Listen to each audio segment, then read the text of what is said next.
we'll guide you through how to integrate Printful with Shopify. If you find this helpful, consider subscribing and liking the video.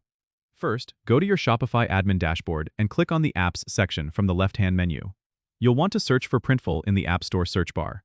Once you find the Printful app, click on it and then click the Add App button to install it on your store.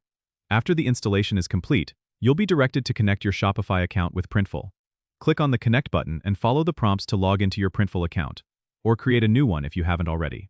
Next, you'll need to set up your billing and shipping settings on Printful to ensure orders are processed smoothly. Go to the Settings section in your Printful dashboard and update your billing information. Make sure you also check your shipping settings to match your Shopify store's shipping policies. Now, you're ready to add products to your store. Head back to the Printful dashboard, click on Stores, and select your Shopify store. Use the Add Product button to browse through Printful's catalog and choose the products you want to sell. Customize your products by adding designs, selecting colors, and setting prices.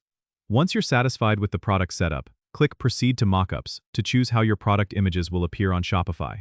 After finalizing your mockups, click on Proceed to Pricing, then Submit to Store to publish the products on your Shopify store. Finally, it's a good idea to test the integration by placing a test order in your Shopify store to make sure everything is working seamlessly. And that's it. You've successfully integrated Printful with Shopify. Don't forget to subscribe and comment if this helped you out.